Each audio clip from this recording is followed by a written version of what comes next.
Bonjour à toutes et à tous et bienvenue dans cette nouvelle vidéo du programme d'histoire-géographie géopolitique, sciences politiques de terminale. Nous allons poursuivre l'étude du quatrième thème, identifier, protéger et valoriser le patrimoine enjeux géopolitiques. Et aujourd'hui, nous allons voir le patrimoine, la conservation entre tension et concurrence. Tout le monde a un passeport en règle? Très bien, alors c'est parti, direction Paris, Venise et Tombouctou. Ce que nous croyons indestructible peut être atteint, déclare Emmanuel Macron le soir de l'incendie de Notre-Dame. Avril 19, Notre-Dame de Paris, août 2015, la cité antique de Palmyre, deux monuments détruits par le feu et par la guerre. Il rappelle la fragilité du patrimoine et pose la question de leur conservation. Paris, Venise, Tombouctou, trois villes marquées par une richesse patrimoniale importante. Dans ces espaces où le patrimoine est remarquable et remarqué, il est souvent en danger. Sa conservation engendre des tensions, répond à des enjeux opposés, économiques, culturels, environnementaux et, bien sûr, géopolitiques. La problématique de cette leçon sera comment la question de la préservation et de la gestion du patrimoine entre-t-elle en concurrence avec des enjeux économiques, politiques et géopolitiques. Et pour commencer, je vous propose de filer dans le 7-5, la capitale, entre protection et nouvel urbanisme. Et posons-nous la question d'abord, Paris est-elle une ville-musée ? Longtemps capitale des rois de France, Paris est dotée de monuments majeurs symbolisant le pouvoir politique autour du palais du Louvre. Au XIXe siècle, durant le Second Empire, la ville est profondément transformée sous l'impulsion du baron Haussmann, qui met en place un vaste plan de modernisation de la ville voulu par Napoléon III. Construction de monuments, de gares, percement et élargissement d'avenues, aménagement de parcs et de jardins, ou bien encore construction d'un système d'égouts, d'adduction d'eau et de gaz. Cette modernisation de la ville aboutit à la création d'un ensemble homogène, enrichi de nombreux monuments liés aux expositions universelles, dont l'emblème est bien sûr la Tour Eiffel. Mais en même temps, ce programme entraîne la destruction de nombreux quartiers anciens. Et en 1897 déjà, une commission du Vieux Paris s'inquiète de la destruction du patrimoine ancien et notamment des vieux quartiers. Surnommée la ville lumière, Paris est devenue l'atout principal de l'attractivité touristique de la France. L'inscription des rives de la Seine sur la liste du patrimoine mondial de l'UNESCO en 1991 renforce l'image internationale de Paris. Et en 2019, ce sont plus de 22 millions de touristes étrangers qui sont venus dans la capitale et qui ont dépensé tout de même près de 15 milliards d'euros. Le monument le plus visité est la cathédrale Notre-Dame de Paris, qui accueille 14 millions de visiteurs. Son incendie en 2019 a suscité l'émotion dans le monde entier, ce qui témoigne de l'attractivité de Paris. Le dossier de candidature de la ville de Paris pour l'organisation des JO de 2024 s'est d'ailleurs largement appuyé sur l'image patrimoniale exceptionnelle de la capitale. Pour protéger la richesse patrimoniale de la capitale, la France a mis en place une législation protectrice de développement de l'urbanisme. Paris, comme toutes les autres villes françaises d'ailleurs, dispose d'un plan local d'urbanisme qui organise le développement urbain. En 1962, André Malraux, alors ministre des Affaires culturelles, met en place un code qui permet de préserver des quartiers entiers. C'est le plan de sauvegarde et de mise en valeur PSMV. Le quartier du Marais ainsi qu'une partie du 7e arrondissement sont depuis protégés. Mais cette législation entraîne de nombreux conflits d'usage. C'est le cas par exemple de la pergola en acier réalisée par l'architecte Éric Donte devant le musée Picasso et qui a été démontée au bout de quelques semaines sous la pression d'une association citoyenne, Vivre le Marais. Intéressons-nous maintenant à l'équilibre urbanistique fragile. Après la Seconde Guerre mondiale, la ville de Paris est transformée par des grands projets visant à moderniser la ville. Dans les années 60, le quartier des affaires de la Défense sort de terre à la limite de la capitale. Entre 1969 et 1979, les halles Baltard sont détruites et l'ensemble du quartier est transformé. Un ensemble comprenant une gare RER et un immense centre commercial est construit sous terre, alors qu'en surface, un parc est créé. À proximité, le centre d'art contemporain de Beaubourg, devenu depuis centre Georges Pompidou, sort de terre. En 1973, la tour Montparnasse et son quartier sont inaugurés. La plupart de ces grands projets urbanistiques suscitent une forte méfiance et un rejet de la part des populations, incarnés par la mobilisation contre la destruction des pavillons Baltard en 1973. Dans les années 80, sous la présidence de François Mitterrand notamment, les projets urbanistiques se poursuivent essentiellement dans le domaine culturel.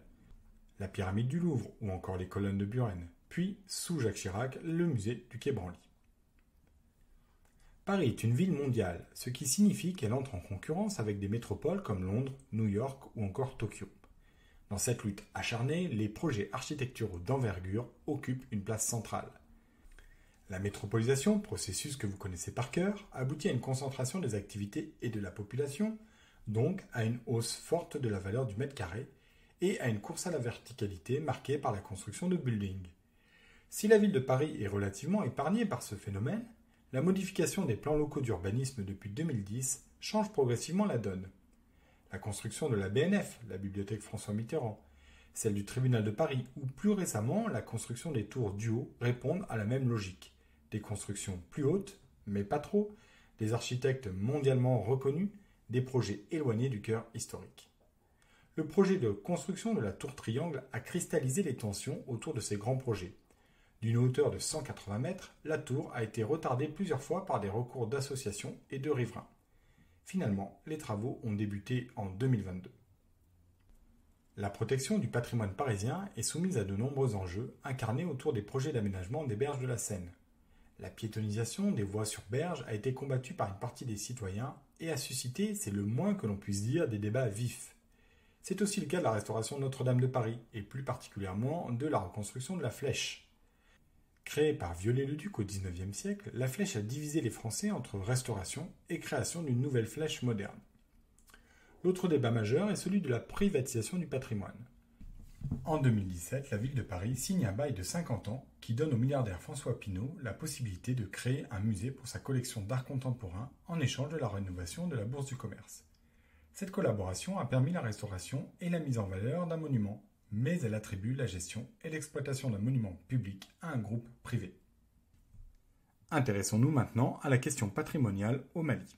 Grand A, le riche patrimoine du territoire malien.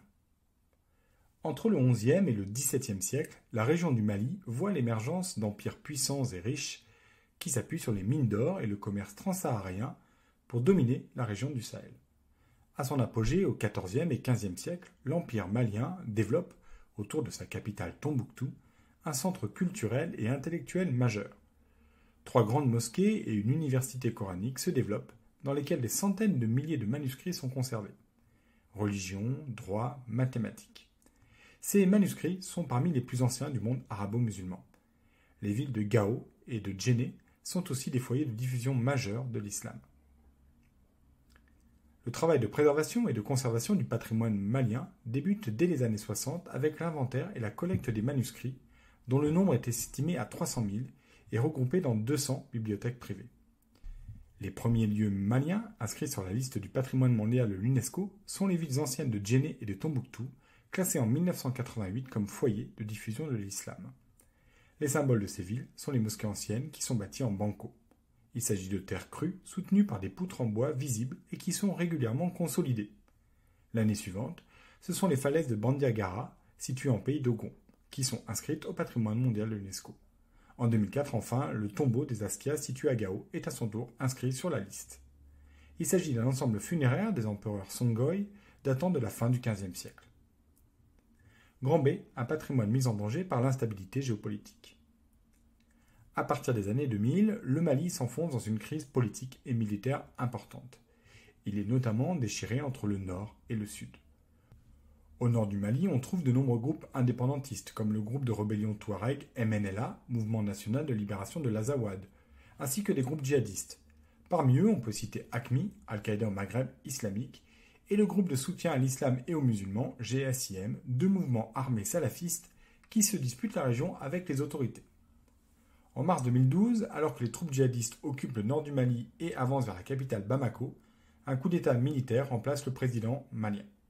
En 2013, l'armée française intervient pour stopper l'avancée des rebelles, c'est l'opération Serval, alors que débute la MINUSMA, l'action de l'ONU pour la stabilisation du Mali. Pendant l'occupation djihadiste en 2012, de nombreuses destructions et actes de vandalisme se produisent. À Tombouctou, des centaines de manuscrits sont brûlés et 7 anciens mausolées des savants de l'école coranique sont détruits. Les djihadistes dénoncent alors le culte voué aux savants associé à de l'idolâtrie. Le tombeau des Askia à Gao et la mosquée de Djenné sont eux aussi victimes de vandalisme. Les djihadistes cherchent ainsi à rejeter le patrimoine culturel de cette période symbole d'un islam ouvert et tolérant. Il s'agit aussi de faire pression sur la communauté internationale, en faisant régner la terreur par les destructions de biens universels. Les images ont d'ailleurs un fort écho dans le monde, souvent une émotion majeure, alors que les populations locales ont de leur côté caché un grand nombre de manuscrits et tenté de protéger certains monuments. Grand C, la reconstruction, une démarche politique. Après la libération de la région par les forces françaises et africaines, notamment dans le cadre de l'opération Barkhane et du G5 Sahel, ça vous rappellera sans doute quelque chose si vous avez vu la vidéo précédente, la question de la reconstruction est très vite soulevée. La MINUSMA lance dès 2013 la reconstruction de mausolées et de bibliothèques à Tombouctou.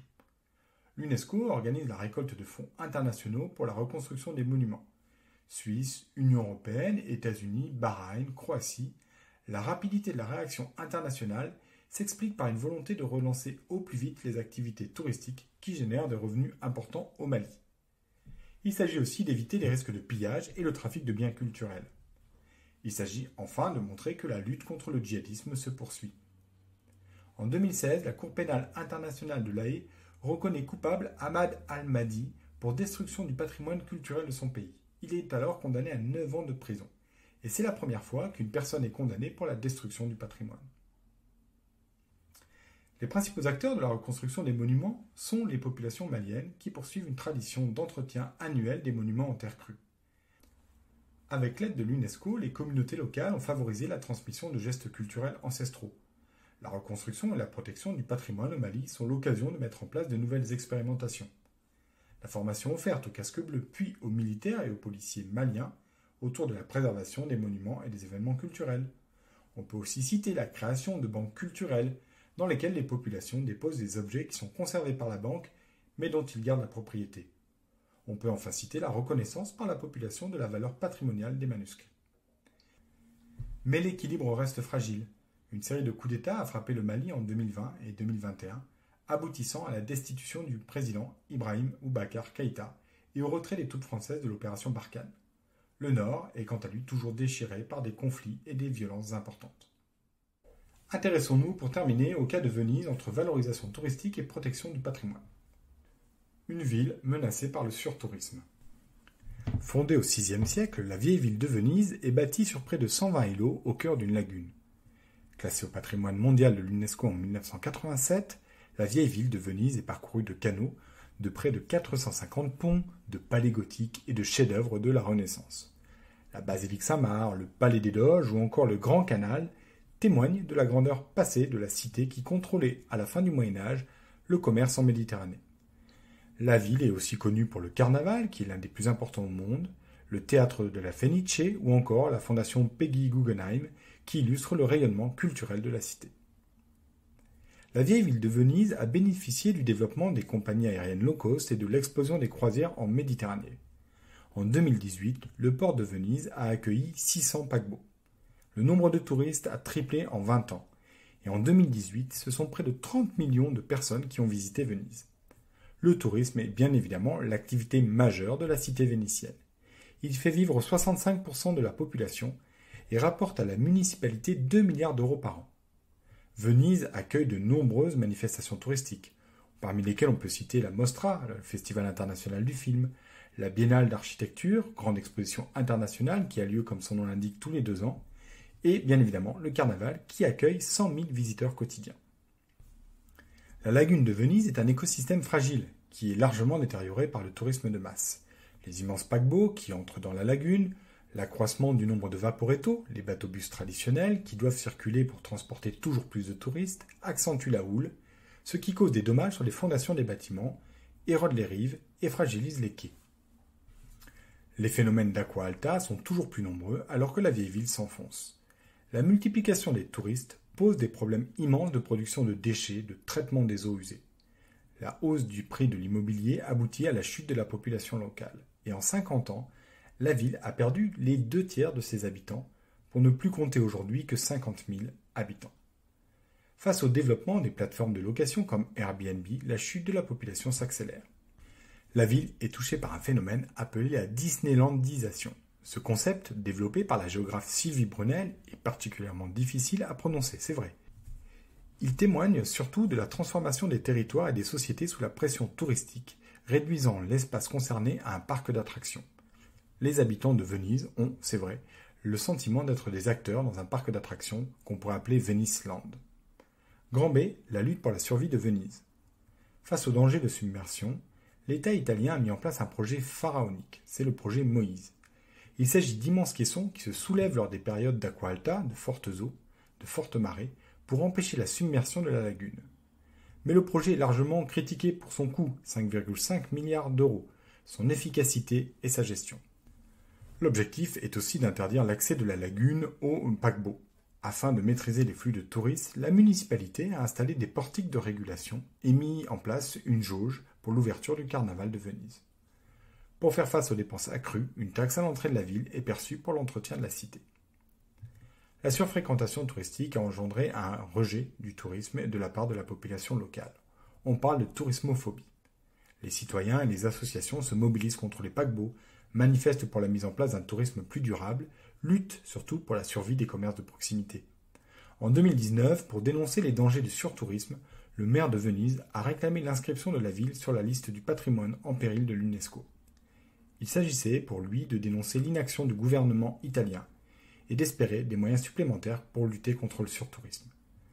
Bien malgré elle, la vieille ville de Venise est devenue un cas d'école des dangers liés au tourisme de masse. Ah, ces vacances m'ont fait le plus grand bien. Bon, finalement, pour conclure, que pouvons-nous retenir ? Eh bien, la ville de Paris est donc marquée par une richesse et une diversité patrimoniale remarquables, qui a permis le développement du tourisme. Elle se trouve aujourd'hui confrontée à un dilemme. Développer des projets urbanistiques innovants pour éviter la muséification tout en préservant son unité patrimoniale. Au Mali, la destruction des tombeaux et des manuscrits a suscité une forte émotion. La reconstruction pose des défis nombreux dans un état qui reste très fragile. À Venise enfin, la vieille ville semble mourir des excès du tourisme de masse et malgré les aménagements toujours plus nombreux, arrive à une situation de rupture. Elle pose la question du cercle peu vertueux, patrimoine, donc tourisme, donc muséification. Mais comme le rappelle le géographe Olivier Lazzarotti, la destruction ou simplement l'oubli des lieux du passé est bien plus fréquente faute de touristes qu'à cause des touristes. Et oui, le tourisme peut donc sauver le patrimoine. À méditer. Nous en avons donc terminé avec cette vidéo qui, je l'espère, vous aura permis de mieux comprendre ce chapitre. Vous trouverez comme d'habitude la fiche de cours ainsi que la leçon au format MP3 sur mon blog. Il ne me reste plus qu'à vous souhaiter une bonne fin de journée, une bonne fin de nuit, une bonne fin de tout ce que vous voulez. Et je vous dis à très bientôt. Et quant à moi, je retourne à la playa.